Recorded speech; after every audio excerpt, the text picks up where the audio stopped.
Bodies Club is a monthly podcast that celebrates bodies because we believe that all bodies are cool bodies. This episode was recorded on Tuesday the 7th of May 2019. So, welcome to the podcast. Thanks for tuning in. Do you tune into a podcast? You don't really. Thanks for downloading. I thought you were going to say to me, thanks for coming along. And I was like, well, yeah, there's a whole point. Yeah. We kind of planned it that way. Yeah. Thanks for downloading. Thanks for listening. Thanks for being here with us while we talk cool bodies. You. So I think we're going to approach Where's Your Body At in a little bit of a different way this month because we as a team did a little bit of a challenge. We did. Would you call it a challenge? Well, we all kind of just decided we to do it. We decided, yeah, as a group that we were going to go dry January, do a dry month, essentially. Yeah, no booze. And for all of January. By dry, we mean no alcohol. And we achieved it, didn't we? Yeah. Hey. Well, I do Cheers, quite everyone. like to call it dry-ish, but, you know. Woo! It's no longer January. And we're drinking And wine. clearly that clink was, a bit indicative of the fact we're no longer dry. Well, I mean, it could have been water, but it's not. It's wine. It's really not. Yeah, dry January. What have we learned? I've learned that now that I have one glass of wine, I feel a little bit tipsy. Yeah, this happens. I've learnt that if you're tired and you drink wine, you're on a downhill spiral. Can you even spiral downhill? I suppose if you're like doing a roly-poly. It's a downward spiral, I think is what you're looking for. Spiral. Holy shit. So, should we talk about how dry January was for everyone? Should we do a bit of a round table? Yes. Yeah, who wants to go first? Gemma. Our dry January was absolutely fine, and I felt good. I didn't feel like I was missing anything. I realized that drinking makes my body feel toxic. Surprise, everyone. Yeah. Doesn't it? It makes you feel like you've got all this toxic blah, blah, blah, blah inside you do. Yeah, you literally actually do. Yeah. And going without that for a month was really nice. It was. And I didn't feel pressure to have to get on the booze, but I didn't really go out much. And I know most social situations are ones that involve alcohol. Well, here's the thing. I think I was in a position where I could do it well and commit to it because I was away from all of my mates. I was in Nelson, so I moved out of the city. I'm usually in, so there's just me and my family there, essentially. And I think that made it easier. Mike, no friends. My old Mikey no mates up in Nelson. Mikey, no friends. You've got friends that are just far away. Yeah, that's fine. Yeah, that's true. But they weren't there getting on the beers, you know? Yeah. So I think that was an advantage for me that actually helped me achieve it this year.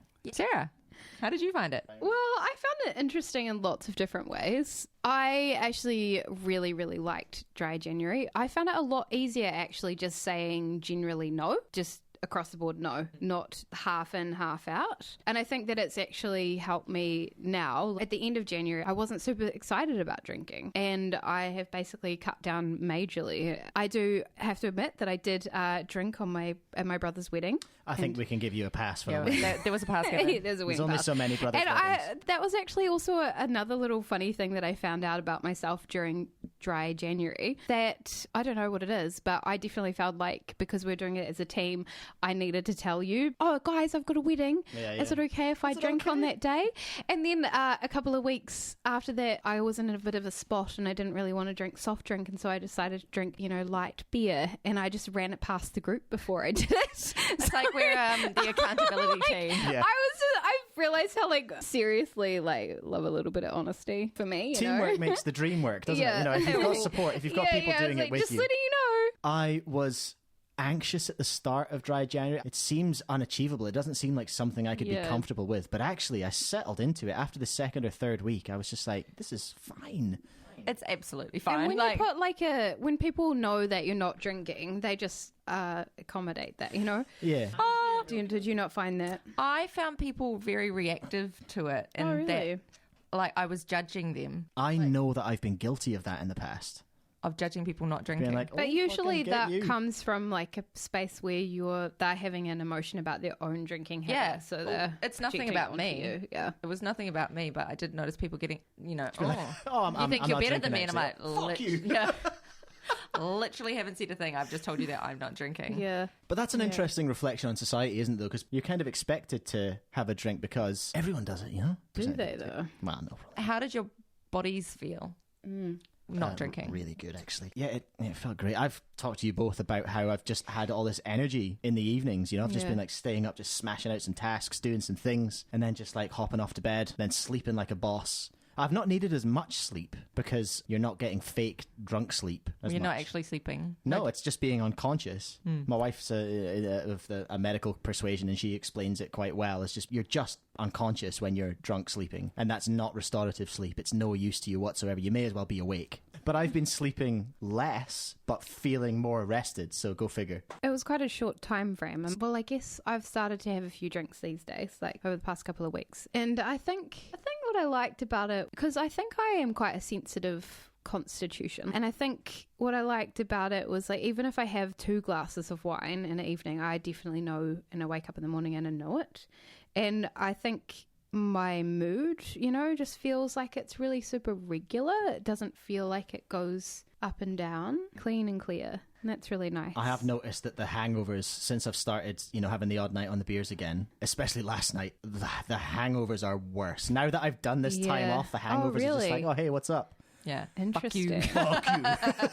Build your tolerance back. Yeah, I know, hey. But if I think about it, it's a tolerance I've been building for 20 years, which is a long time. It's a long time to be doing something like on the rig. It sounds really horrible if I put those time frames. I wonder on. how much everyone's probably doesn't even pay to think about, but how many alcohol, how many beverages you've had in your lifetime.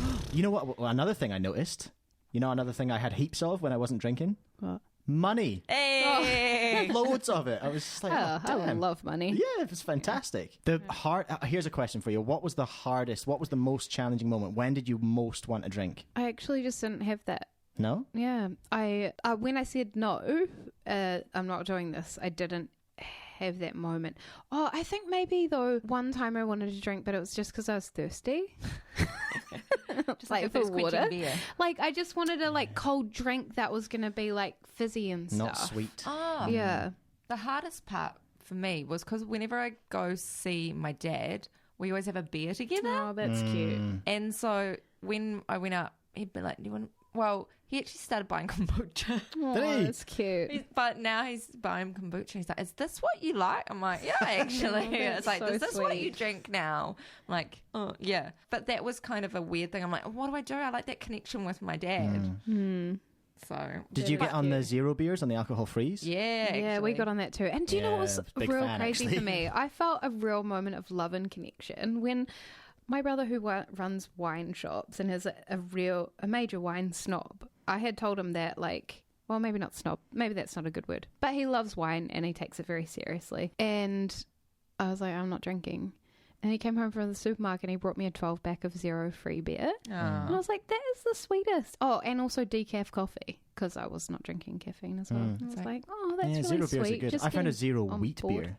0% wheat beer. I've been smashing a few of them. Yeah, They've been I quite good. actually think that's super fine. I think what happened though was I got bored of the same drink all the time. The alcohol-free beers were a godsend for me because my hardest moment was whenever I was at the barbecue.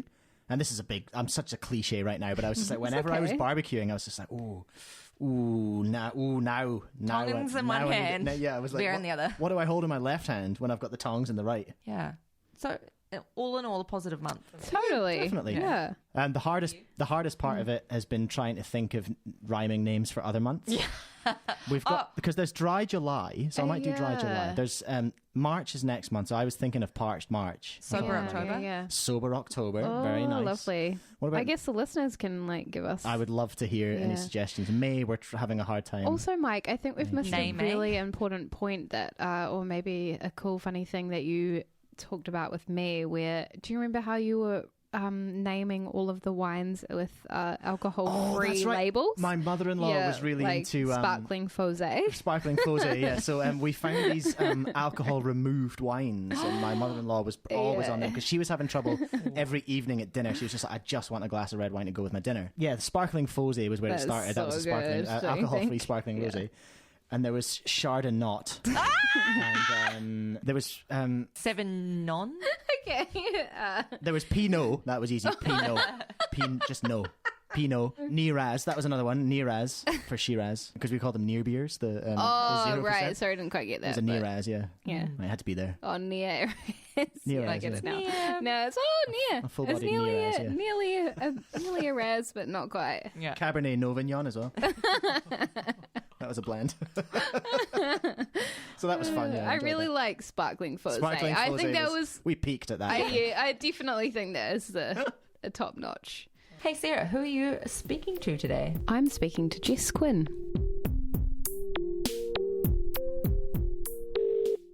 Gemma, Syme. Michael Field. Mike, there's this thing I've been meaning to tell you about, and Okay. I just love it how we have a sponsor and it's Mumma. Oh, Mumma.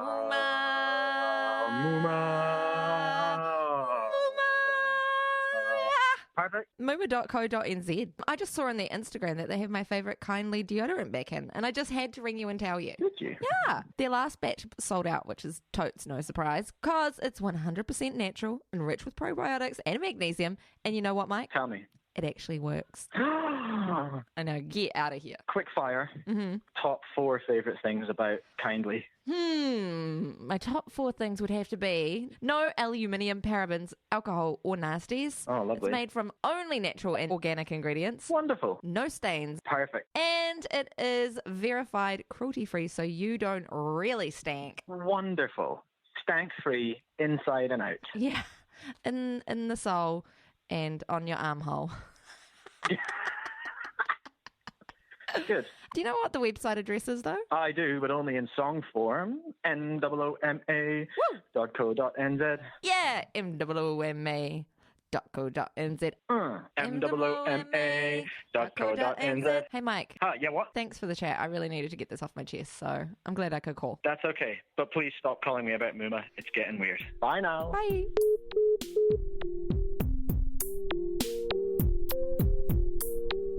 Hey, I'm Jess. I kind of do a whole lot of different things, but I'm really passionate about helping people, overcome adversity and the challenges that they face in life, and also helping people know that being different in your body is something that we should celebrate. I lost my leg to cancer when I was a kid, so it's something that I learned when I was really young, that, I learned that I was different, and as I got older, I realized that everyone else was too. So I've kind of spent my life spreading a whole lot of different messages around those conversations, and yeah, here we are. So the first question is, what is a lie that you have been told about having a body? Oh, Tricky question, I know. With the hard stuff. I will. They are banger questions. They're just bangers. They're just like straight in there. Good already, straight off the bat. I think something that I've not directly been told, but something that we've been fed, is that bodies need to be perfect. And I know that's something that people are hearing a lot at the moment, but I think if we can talk about it a million times, it would be great. Plus one more, because I think we've indirectly been told it our whole lives through what we see in the media. We walk past a billboard and it just blasts this image of perfection. And I've never met anyone in my life that lives up to that, and not that they should, like Exactly. it's not something we should have to desire to live up to. And so, yeah, that's probably the biggest lie that I've been exposed to, and I think that we're all exposed to. I mean, I think it's slowly changing. Yeah, for sure. When you say the word perfection, the first thing that comes to my mind is, what does that even mean? Totally. And it's also seems to be, if we're talking strictly on appearance, it's like a trend and a personal thing as well. Some people want, like, I personally don't strive to look any particular way, but some people want this athletic body, and some people want the Victoria's Secret body, and and then all of a sudden it's trendy to put fillers in your butt, and I'm just like, wait, what? Yeah. It's a thing. So yeah, it's a shame that I think that has been projected. But you're right. I don't even know. I don't know what would happen if I Googled the word perfection. I don't actually know what comes up. But how you define that is beyond me. But I think we have been led to believe, especially women, that we do need to look somewhat perfect, and any flaws are kind of not cool and not beautiful and not accepted, and they make you different. Therefore, we want to get rid of them. Which is interesting, because I feel like points of difference are super cool, you know? Right? And Totally. I don't know, for me, I gravitate towards someone who authentically is themselves or expresses themselves in a way that is, you know, unique to them or has their own unique voice. It's kind of a bummer if we sort of go about trying to erase that difference. I agree. And I mean, times have been beginning to change, which is awesome. But if you look in the last 10, 20 years and further back, as a whole, there is this kind of cookie cutter mold that is blasted everywhere, that everyone is really aware of what that looks like. And if you're outside of that, you're outside of the normal standards of beauty or whatever it might be. But the funny part is it's such a trend to chase individuality, and no one at school wants to be exactly like their friend. Like, everyone wants this, like, you know, it's cool to be different. Then when you are different visually, it's not cool to be different, you know? It's like you can't win. You're damned if you do and you're damned if you don't. Yeah, totally. My next question is, what is one of the coolest things about being in your body? There's lots of cool things. Awesome. I mean, it's pretty cool that I can interchange my legs. I mean, that is so cool. That can do that.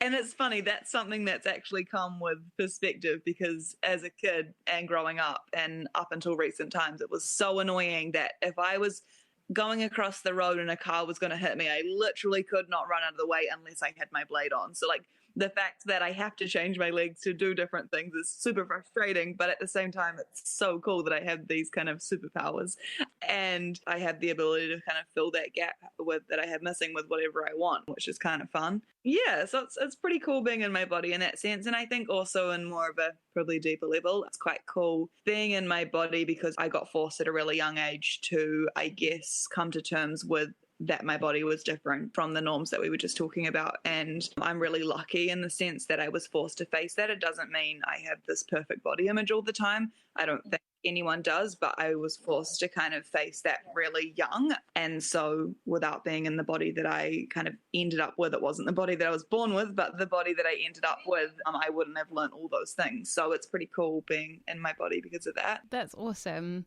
It's cool what you said about how fun it is around having the opportunity to interchange your legs. I remember watching a talk by Amy Mullins. I don't know if you know her.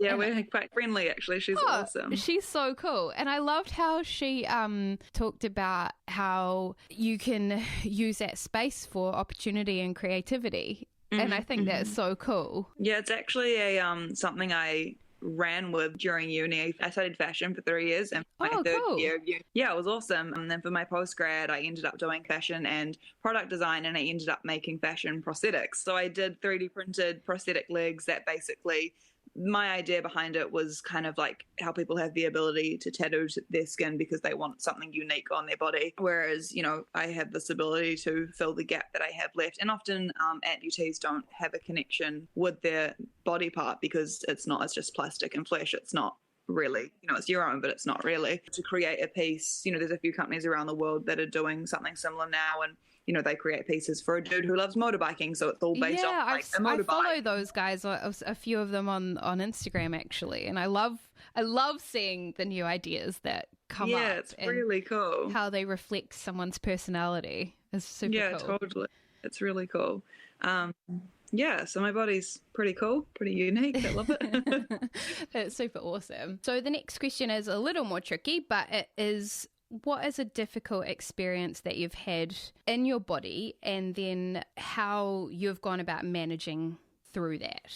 I mean, my life has been a series of difficult experiences in my body, and I think it's kind of where I am now, and I'm sure I'll have more of them throughout my life, but it's got me to where I am now because I have had all these experiences and I've kind of documented those. But I guess starting from the start, my biggest difficulty was throughout my teens. So it was about probably 3 or 4 years after losing my leg, and I was only 9 when I lost my leg. So I kind of just wanted to get back into life, and kids are so resilient and naive that I just, you know, jumped back in and I was totally cool. And then it wasn't until I got to my teens that it kind of hit me what I'd gone through. And not only that, I was confronted with visual differences in terms of that I, you know, now had one leg, and that was something that I had to work through. That was a really tough time in my body. It was probably about 2 years. I didn't wear anything shorter than my knee for 8 years. So from losing my leg up until I was probably in my last year of high school, I kind of hid it away. Yeah, it was a massive process, and it's something I kind of just had to work through myself, I think. I don't know what got me out of it, to be honest, except I just kind of rode the wave. And I think for me, it was kind of somewhat a process of grief and just kind of going through what I needed to go through. And I one day kind of just realized I'm the only person that's holding myself back. I can either make the most out of my life, or I could sit here and dwell on the things that I can't change. And I decided, obviously, to make the most out of it. So yeah, I decided to just try on being confident in my skin, and I rocked some shorts, and it was horribly uncomfortable. And I enjoyed it. It was very liberating, but it was also very uncomfortable. But it's got me to where I am now. And then I've had millions of moments, both physical and emotional, being comfortable in my skin, or in my body. I'm constantly faced with physical challenges. I'm someone who likes to push my own limits a lot. So setting myself a goal of running 10Ks in 1 year was a little bit dramatic, when I think I finished on about 600 meters, but I tried. Dancing with the Stars, that was a whole nother battle in itself. So yeah, there's been forever challenges, and something that I've learnt that's really kind of fascinating and quite cool is that I'm going to have these all throughout my life, because every moment that I put myself outside of my comfort zone, I'm having to level up to reach that kind of degree of comfort or that degree of discomfort. And it's just something, and I think everyone can apply this in their own life, and it's just not being scared of that uncomfortable zone. 100%. I guess for myself, because I had an operation when I was 8 months old, which ended up being a medical misadventure. And so it affected my legs. And so I now walk with a limp. And so I think that when you do, like for me anyway, I think, and just like listening to what you're talking about here, I think for people who have had these kinds of experiences in their body that may be a little more extreme than your average Joe or whatever, you have to face that discomfort. Totally. And you have to choose how you roll with that discomfort. But I think like what you're saying is that discomfort that you have faced, it's fucking kind of amazing, because you then can keep doing that, and you can keep like facing that discomfort, and you know, doing things like, I'm not afraid of this thing or this thing or this thing. Whereas if you haven't had to face that discomfort, I wonder whether, you know, your life trajectory might be a little avoidant of that discomfort potentially. I don't know. I mean, that's just a thought that comes out of my brain right now. No, that's something I think about and I speak about a lot, because, you know, I consider myself grateful to have gone what I went through, because it has given me a different mindset. And yeah, you'd be the same. And a lot of people who face adversity are really similar in that sense. And one of my favorite quotes is play the hand you were dealt as if it was the hand that you wanted. And I think that that's really awesome, and that's kind of how I live my life. I'm like, I love having one leg, it's awesome, and I do. But you know, if you've got to play your cards how you kind of want. You know, we often don't get to choose the cards that we get dealt, but it's how you play. So I think it's just interesting, and I think, you know, these narratives around bodies and how, you know, we're meant to all strive for what you're talking about before, around perfection and all of this and all of that. It's like you miss out on all of this stuff when we're only looking for perfection, you know, and there's so much cool shit. And not even just perfection, like because I'm kind of have become a voice in this body image conversation, which I love. Yeah. But I also want to keep reminding people that whether you're hashtag I love my and showing all your imperfections, or you're showing a photo of you completely photoshopped looking perfect, either way, you're still focusing on your body. You know, you're still focusing on what you look like. When, you know, imagine what you could put that energy into elsewhere in your life that isn't about your appearance. And it's a tricky thing. And I've been thinking about that a lot recently with this podcast, and like how I'm rolling with Instagram and stuff, because I'm sharing a lot of people just who are like, 'cause I'm really into self-expression, and like, I think you must be too, if you know, you studied fashion and looking at how you creatively work with your prosthetic and things like that, like representing yourself and expressing yourself in visual ways can be a really important and cool thing. But then there is kind of this problematic area that you get into where we can be really body positive and we can show people doing all of these things, but we are still participating in that narrative because it's still centered on the body. And that's like, fuck, I'm a little bit like, fuck, what do I do with that, Yeah, it's a hard one to bridge, but I also think the more there are people who are needing to hear things like this, and they just, whether we like it or not, people are caught up in their appearance and in their bodies. Therefore, if we can feed them the right kind of information, then that's amazing. So I think it's kind of a stepping stone, but keeping that narrative in there. Because, it's great to take care of your appearance and to feel amazing and whatever that means for and you. express yourself and who you are and how you feel. Like, in many ways, I see fashion as a way of, almost like an outward expression of who you feel inside, Totally. So that it can be really cool. But yeah, I reckon maybe that might be something like with Instagram and stuff that I might end up sort of being a bit more vocal about, our stance on that, so that when people do see pictures of people's bodies, that they understand that this is because it's about self-expression and about feeling proud in who you are and all those sorts of things, not just participating in that narrative. But yeah. How do you sort of work with that? Because it is a bit of a tricky one, isn't it?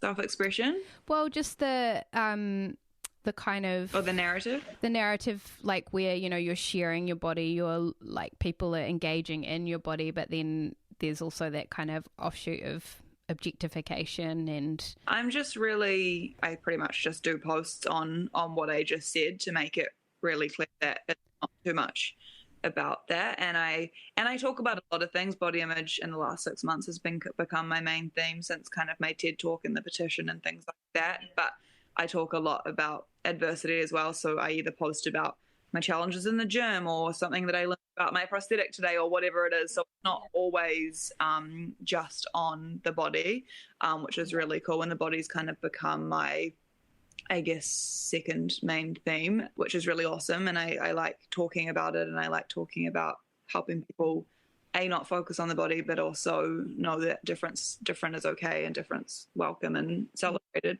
So I guess I'm just trying to be across the whole narrative, and I try post myself in a raw light, I guess. I've definitely picked that up. So what are you most proud of as a person? I think probably where I've gotten myself to. I think as a kid, obviously I mentioned earlier, I struggled quite a lot, and I probably wouldn't have been able to see, you can never see the end of the path, right? So to kind of be now using my story in a positive manner to kind of help other people is really awesome. And more than just helping other people, it's obviously helped me as well. So I'm pretty proud of that. And there's been lots of little moments in my life that give me a little like, holy shit, I just did that.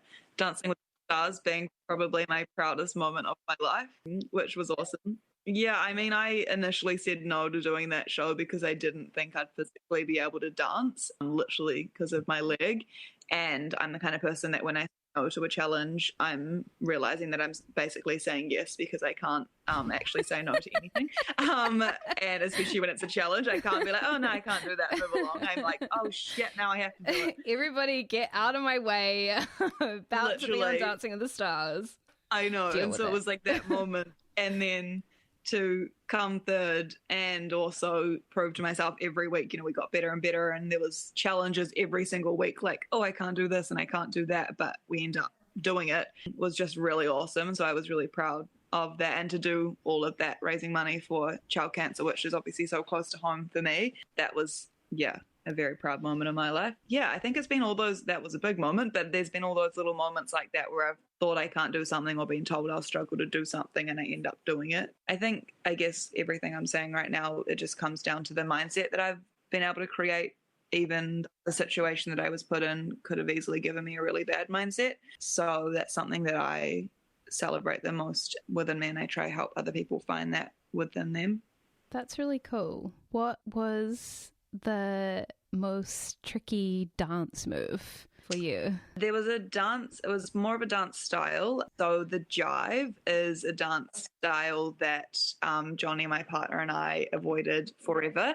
Not because we were hoping we got eliminated before we had to do it, obviously. We wanted to be there till the end, which we were, but more we were hoping a new dance style might be created in the space of doing the show that we would never have to do a jive, because doing a jive with one leg's quite niggly. So the jive is basically a really quick, a really fast dance, up and down, hopping on the spot, but having to look cool and coordinated and not let your arms fly everywhere while you do it. Yeah. And initially I was like, well, I've got a blade, like I've got a spring for a foot, like that's bouncy, this is going to be great. But the problem with having a spring for a foot is I can't actually control it. So it's like, it pings me up and I don't know when I'm coming back down. That's dramatic, but it's kind of like that, or like which direction I'm going in. So yeah, we put off doing the jive, and then we got the jive the week before the finale, which was obviously quite scary because we didn't want to be knocked out the week before the finale. And we were training, I mean, on average, we were usually training about 6 to 8 hours a day, but I think that week we did like 12 to 14. Yeah, it was a lot of training. And yeah, night before it, I was like, this is not going to go well for me. And then we went out and did it, and we got our first 9s, and it was the best dance of the season for us. So I love it. I know, I think we got top of the leaderboard and it was crazy. So it was just that moment again where I was like, holy shit, I did that. But it took a lot of work, and I lost a lot of weight that week. I think driving every single day for hours is a lot of movement. Wow, yeah, I bet it is. I feel like, when are you going to be an Olympic athlete or something? Like, what's next, Jess? It was part of the plan at the beginning. I thought maybe I could get back into running, but I think right now I've got enough on my plate. Yeah. Oh, wow. What dance routine did you kind of love the most? Or was it that one? In the end, like, if you asked me what was my favourite moment and my favourite dance in the show, it ended up being the jive. And I think because, as I mentioned earlier in the podcast, I'm someone who I thrive off challenges. You know, I thrive off being told I can't do something and then finding a way to do it. So I did love that. But in the pressure when you have to learn a dance within 5 days and you literally don't have an option because you're about to go on live TV, it's a lot of pressure.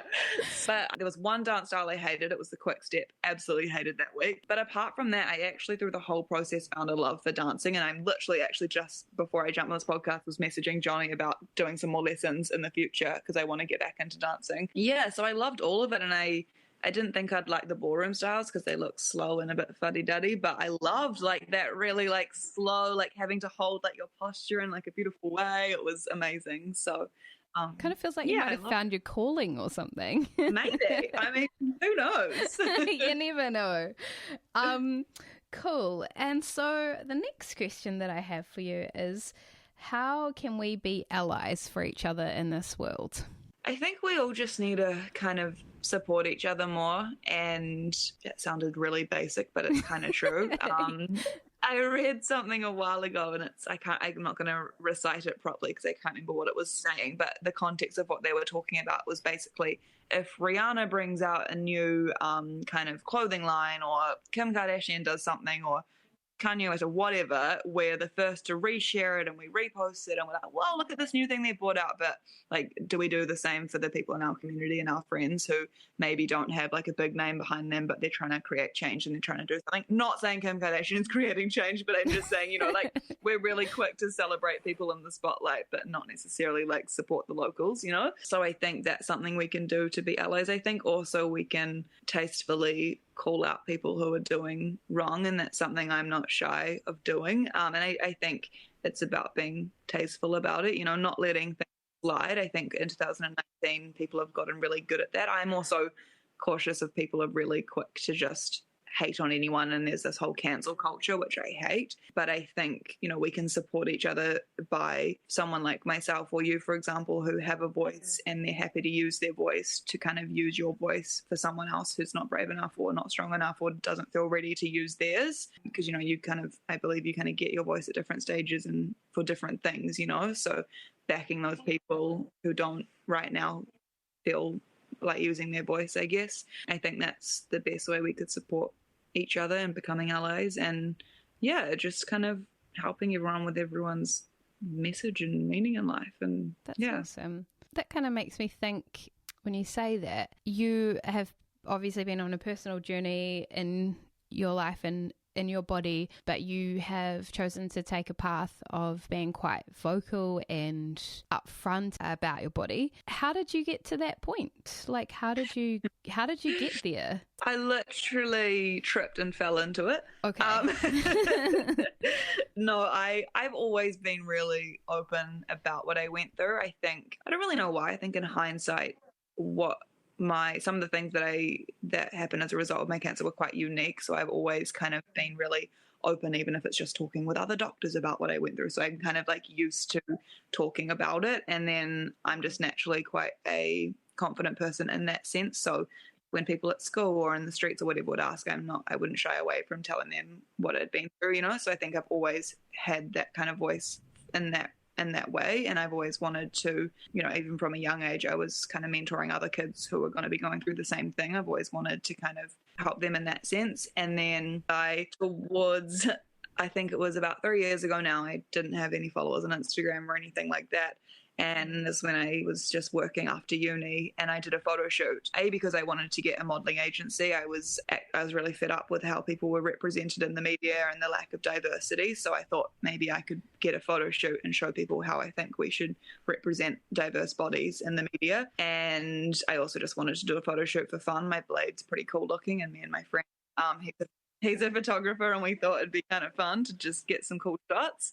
And I put it on Instagram to I think I had about 1,000 followers of family and friends. And a week later, it went completely viral. I got about 10,000 followers overnight and 70,000 within 3 months. And 3 years later, nearly at 200,000. So it's been a pretty crazy journey. But yeah, it's something that I definitely fell into in that sense. I didn't try to build a platform of any kind. It just kind of happened. And then through, I think, I've obviously done a lot of interviews right at that time, but also throughout over the last 3 years, and kind of hearing what people like hearing from my story, I guess gave me more of a voice about what to talk about. And then, I still get this now where I'll talk about something and I'm like, oh, no one's going to care about this, but I'm going to talk about it anyway, because I kind of forget there's all these people listening. Like half the time I'm like, oh, just my friends and family are going to see this. And then seeing the response that these things that are just like mundane things in my life, or I don't know, little things that I think that I'm the only one that goes through, and then everyone comes back like, oh my God, I do that too. So it's just kind of like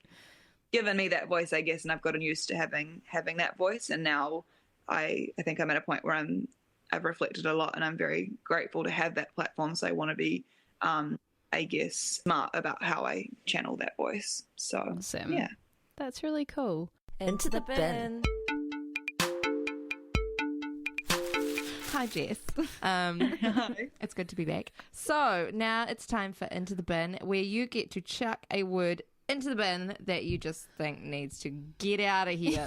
Get out of here. What would that word be? Is it really bad that I have so many words in my head? No, it's not bad at all. You got a backlog. But I'm probably going to be a little bit safe with it. And I think the word can't is a word that I would like to get rid of. Okay. Can't. Into the bin. So give us a bit of reasoning behind why you think can't. I think it's something that I chucked out of my life a really long time ago, and it's something that I've learned a lot from not saying I can't do something. We were talking about it a little bit earlier, and me doing Dancing with the Stars, for example, was an example of that. I said I couldn't do it, and then because I didn't think I'd physically be able to, and then I realized now that I've said that I can't do it, I have to do it because I'm both stubborn and overly determined. I love that. Yeah. I feel like I want to do like a round of applause, or like let's do a round of applause. And I've also learned throughout my life, every time that I've said that I can't do something, it's worked out to be something amazing. Even if it's something, my goal was to do 10 kilometers and I got to about 600 meters. So it's fair to say that I still can't run. But I learned a whole lot through that process. Yeah. And I kind of often talk about the fact that I didn't fail that because I gave it a shot. Absolutely. So yeah, I think the word can't needs to go, because a lot of people say they can't do something, but I think it's just a mindset, not an actual fact. Yeah, it stops you before you can even start. Like, even though you Totally. You did 600 meters. That's a awesome. lot. Like, yeah, That's awesome. It's a loss of an opportunity, and can't is quite like, to say you can't is, it's safe, to say, Yeah. oh, I can't do that. It's a really safe space to be in, but to say you can, or to try even, is an unsafe space, and it's kind of a like cool, brave space where you learn lots of stuff. I totally agree. I can only run 600 meters now, but if I'd listened to that voice in my head that said that I couldn't do it, then I wouldn't be able to run 600 meters, you know? So yeah, exactly. And learn all the things that come with that. And I never would have actually got a running blade, and had I not got a running blade, it probably wouldn't be right here, right now. So. Potentially, like, you might have hung out with cool people at the time who were supporting you in your journey that became important people to you when you went through that moment where you made that decision as well. So it's like there are so many things about those moments and those choices that aren't just about the execution of it or whatever, you know? The journey, right? Yeah, the journey. Yeah. It's all in the journey. I've made so many mistakes. Like, I'm getting back into printmaking at the moment. And, cool. The mistakes are where I find the magic. Like, yeah. Totally. And how many times do you hear people say that, right? Like, we need to listen to all that. It's funny. I feel like the music that I used to make was just like me curating moments that were like discoveries, you know? Like they were just cool little discoveries that I loved. And it was like you just put those all together and it becomes a beautiful thing. But yeah. Okay, can't. I'm into that. I really want to stick that in the bin a lot. I got to swear. Let's get it out of here. Do a swear. Gone. In the bin. Into the bin. Love that. Awesome. Cool stuff. Now we get to talk about something that you just absolutely freaking love right now. What are you vibing on? Oh, so many things. One thing comes to mind, it's a person, and so I've recently, there's a story behind it. Recently I've been injured for about 6 months, and I've just got back into the gym, and I'm on a very strict rehab schedule, which includes 45 minutes of sitting on a bike, which is so boring. I was like, bring up a TED Talk, because I do love TED Talks and I love podcasts. So I wanted to kind of be at the gym and fuel my mind as well. I'm kind of sitting on a butt, fueling my body. And I came across Brene Brown, and you probably maybe are familiar with her. Yes.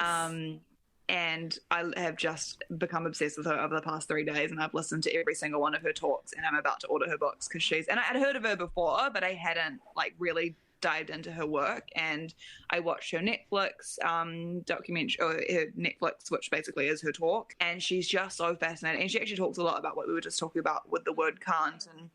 And she's basically a vulnerability and shame expert. She's spent years researching the idea of vulnerability and shame. And I'm also a speaker myself, and I'm quite new to it. So her as a speaker is like my goals, but also her words of wisdom and her little nuggets of information are amazing. And, you know, she talks a lot about critics in people's lives, and about how she often refers to like the arena being your vulnerable space, and the space where, you know, you are kind of scared to walk into, but we can't grow in life if we don't step into that arena. And then she often goes on to talk about how critics are very quick to judge when you're in that arena because you've put yourself in your vulnerable space. But she's got this rule where she doesn't take on anyone's criticism unless they've been in the arena themselves, because, you know, often the people in the Facebook comments are the people who people say my dancing was terrible and Dancing with the Stars. They're probably never going to go dance on national TV. You know? No. So it's like, so spending their time writing stupid comments on Instagram. Totally. So it's just that idea that you kind of, got to step outside your comfort zone in life and ignore the critics. And she says to reserve a seat for the critics, because you need them to fuel your fire. That's so yeah, boss. I'm loving her. Yeah. I just think she's absolutely incredible in everything that she says. And it fits in everyone's life, which is cool. Yeah. That's cool. I don't actually know her. So where is she from? She's American. Yeah. Texas? Yeah, she's got a strong accent. I just watched her Netflix series. Oh, sorry, her Netflix show. It's amazing. Is that like a comedy? But I've read no. She's kind of like she's funny though. She is funny. She is. Yeah. She's a vulnerability and shame researcher. But she's managed to take her research and make very approachable and well-written books that I think help activate people into reflecting on their own lives and how they deal with those kinds of emotions, I think. Yeah, I want to read her books. She's got one called Daring Greatly, which I think is one of her well-known ones. Yep. and I've just started reading her book about leadership, actually, which is quite cool. Oh, you were in there. Yeah, I'm in there. I got to get up Oh, with cool. it. We're on the same page. Yeah, we are. Yeah, I've got it on my Kindle.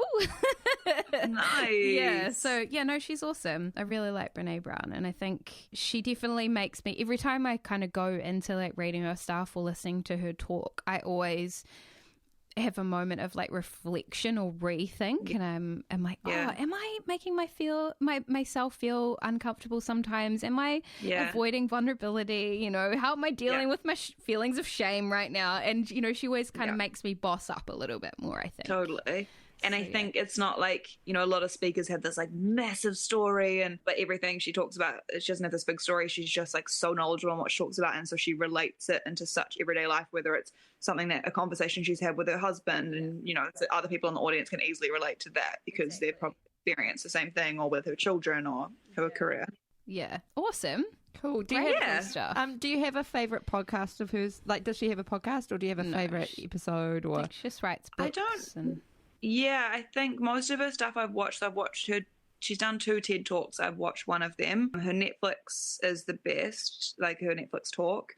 And she's also, I'm about to go tonight actually and watch, she did a Super Soulful with Oprah. So the dream. The I know it is on YouTube, but I assume it's on podcast as well. She's awesome. Yeah, she's pretty amazing. Yeah, we should all read her books and get in the arena. I'm going to get amongst that. We all need to get in the arena. Yeah. All right. Wow. Thank you so much for chatting with us, Jess. Thank you. I've loved it. It's been amazing. Yeah, I really appreciate your time, and I really enjoyed chatting with you. No, it's been awesome. I love what you guys are doing. While Mike's headed out for a pee, thank you for listening to Cool Bodies Club. Again, if you love what we do, and what we do is, I think it's pretty good. You know, I feel good about it. Please head over to coolbodies.club/donate. Hit the button and give us whatever you can afford, ideally on a monthly basis. That would be super cool. If you can't give cash, be an ally by subscribing, leaving a review, telling your friends, so even more people can join that club. Whoop, whoop. If you want to get in touch, you can find us on Instagram at coolbodiesclub, on Twitter at coolbodiesclub, or by emailing hi@coolbodies.club. That's just HI. It's not like hi with lots of I's, even though that would be cute, but it's not. Cute. I like it when people say hi. Actually, I do that because of you. Do you? Yeah. Oh, babe. All right. Thank you.